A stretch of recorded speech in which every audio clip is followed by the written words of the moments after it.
Kita ke informasi lainnya, pemirsa, pelaku mutilasi terhadap seorang wanita yang bernama Uswatun Hasanah ke Kediri, Jawa Timur positif mengidap psikopat narsis.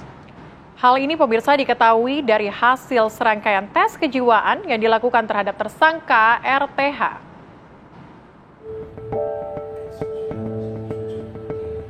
Untuk memastikan kondisi kejiwaan tersangka RTH alias Anto, tersangka mutilasi, penyidik menghadirkan ahli psikologi dan psikiatri untuk memeriksa kejiwaan tersangka.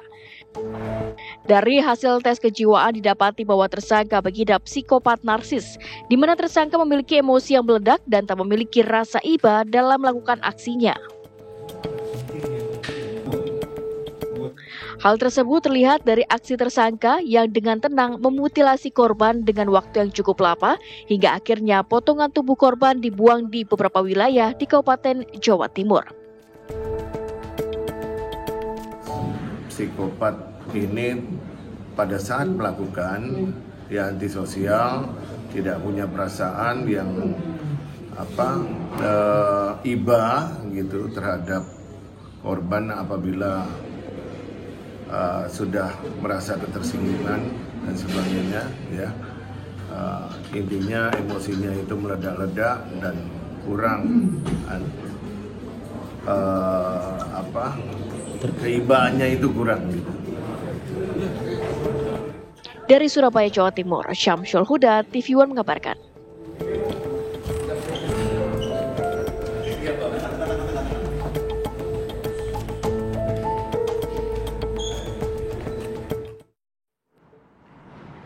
Pemirsa, untuk mengetahui informasi lengkap perihal hasil tes kejiwaan dari tersangka pembunuhan dan pelaku mutilasi wanita bernama Uswatun Hasanah di Kediri, Jawa Timur, kami sudah terhubung dengan Wakil Direktur Reskrimum Polda Jawa Timur AKBP Suryono. Selamat siang, Pak.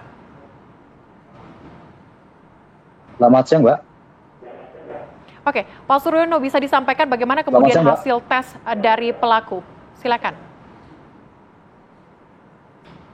Jadi setelah dilakukan pemeriksaan psikolog, saudara tersangka RTH ini memiliki yang pertama kepribadian narcissistic personality disorder.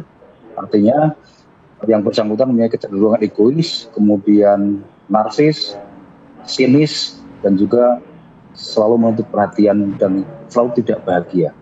Itu yang pertama. Kemudian yang kedua, yang bersangkutan juga memiliki kepribadian yang dissosial atau psikopat, sering orang menyampaikan seperti itu, yaitu sikap yang tidak peduli dengan perasaan orang lain.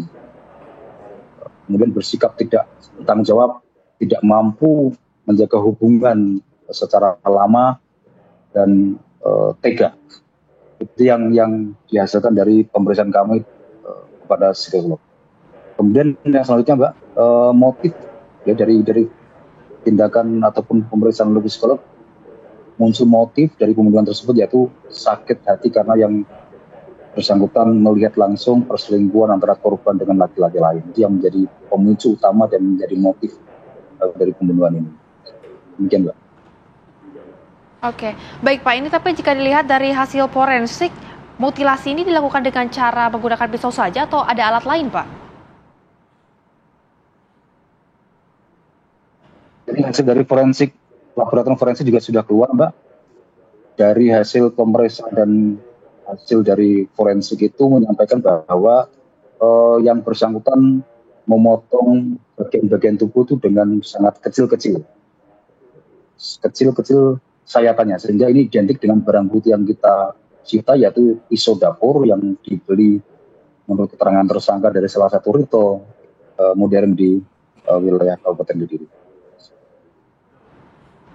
Baik, Pak, terkait dengan hal ini, kalau tadi kita sudah disampaikan juga bahwa ini positif kejiwaan begitu ya, gangguan jiwa psikopat begitu. Ini apakah juga akan berpengaruh kepada proses hukum atau seperti apa, Pak? Jadi itu menjadi pertimbangan daripada hakim, Mbak. Kemudian dari psikolog juga menyampaikan bahwa perbuatan tersebut, walaupun tadi disampaikan ada memiliki narcissistic personality order, kemudian kepribadian disosial, tapi sesuai dengan hasil dari psikolog yang bersangkutan secara sadar dan dengan tidak kondisi dalam gangguan kejiwaan yang bersangkutan melakukan pembunuhan. Artinya sejak awal ketika berangkat dari Tulungagung itu sudah memang berniat untuk melakukan pembunuhan. Demikian, Pak. Baik Pak, lantas pasal yang disangkakan kepada pelaku ini pasal berapa Pak? Karena tadi Mbak sudah direncanakan dari awal ketemu yang bersangkutan sudah mau melakukan pembunuhan, maka pasal yang kita terapkan 340 KUHP, kemudian 338, lebih subsidiar nanti adalah 351 ayat 3, yang ancaman hukumannya adalah seumur hidup atau hukuman mati. Baik, Pak, kami ingin mengkonfirmasi, artinya walaupun memiliki riwayat kejiwaan begitu, pelaku ini tidak dikategorikan sebagai ODGJ, begitu Pak? Ya, betul. Yang bersangkutan normal dan tidak dalam gangguan kejiwaan. Oke, baik Pak, ini terkait hasil yang sudah keluar, apakah pihak keluarga sudah mengetahui Pak?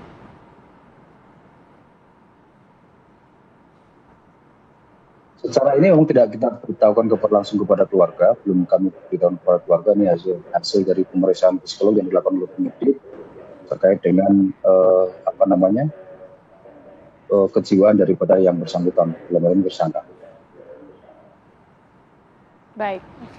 Baik Pak Suryono, terima kasih banyak sudah bergabung bersama dengan kami di Apa Kabar Indonesia Siang. Sehat selalu Pak.